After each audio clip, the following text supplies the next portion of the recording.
Mark my words, on Tuesday night, on election night, no matter what the vote tallies will be, Donald Trump early on in the evening will declare, hey, I've won this election, and if there's any state that I lost, it's because of voter fraud. That's what he will say, and that's what demagogues do, and that's how you move a country toward an authoritarian form of society. Just so you know, if we show up, they can't win. They can't. They mathematically can't win because they're so far behind. If you don't show up, I guess, but here's the one thing I will say, show up anyway, but they have no enthusiasm. She had a rally today. She couldn't have had more than 100 people there. And I had all 4 stadiums were full, but she had a rally, and she was screaming, we're going to win, we're going to win, and they wouldn't follow her. They wouldn't say it. As this campaign comes to an end, let me say a few words to some of the folks out there who may not have yet decided whom they're going to vote for, or maybe sitting it out. And I know there are people who disagree with Kamala Harris on this or that issue, especially Gaza, and count me as one of those who do disagree with her on that issue. But I think overall, the choice could not be clearer in terms of this campaign. In my view, we just cannot elect a president who is a pathological liar, like Donald Trump, somebody who is working overtime to undermine the American democracy. And let me also say this, because I know a lot of people out there understand not only that climate change is real, but it is an existential threat to our country and to the entire world, and that we've got to cut carbon emissions. And we've got to bring the whole world together to transform our energy system if we're going to create a planet that's healthy and habitable for our kids and future generations. Please understand, Donald Trump thinks that climate change is a hoax originating in China, which means that if he's elected, the United States will surrender the fight against climate change. China, Europe will follow, and that whole effort is now gone.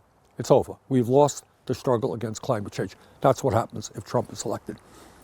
And then if you believe, as I do, that women have a constitutional right to control their own bodies and not have local politicians determining what they can or cannot do, you've got to vote for Kamala Harris, who has spent her whole life fighting for women's rights. While Trump proudly boasts that he appointed 3 right-wing Supreme Court justices who voted to overturn Roe v. Wade. So the choice is clear. But this campaign is not just about defeating Donald Trump. It's about electing somebody who has some ideas that are going to improve life for working people. For example, Kamala Harris understands that we have millions and millions of people in this country working for 10, 11, 12 bucks an hour. Can't make it on those wages. She wants to raise the minimum wage to a living wage of at least $15 an hour. Kamala understands that if workers are going to earn decent wages, decent benefits, they need a union. She's pro-union. She supports the PRO Act, making it easier for workers to join unions. Trump, of course, opposes that.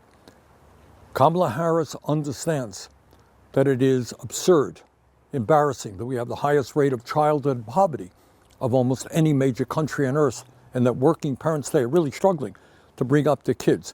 She wants to expand the child tax credit, make it permanent, which will go a long way to lowering childhood poverty in America.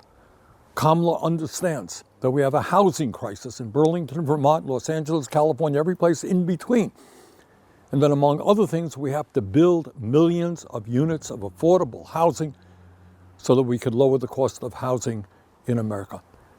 And Kamala understands that there is something a bit crazy, a bit cruel, that if somebody gets cancer treatment, struggling for their lives, their family should not be hounded for years by bill collectors. And that's why she wants to get rid of all medical debt in this country. So I think the choice is clear. And while some of us may have differences of opinion and disagree with Kamala Harris on this or that issue, I hope very much we will not sit out this election. We cannot sit it out. So let's get involved. Let's do everything we can. Let's come out and vote on Election Day. And let's make sure that Donald Trump is defeated and that Kamala Harris is our next president. Thank you all very much.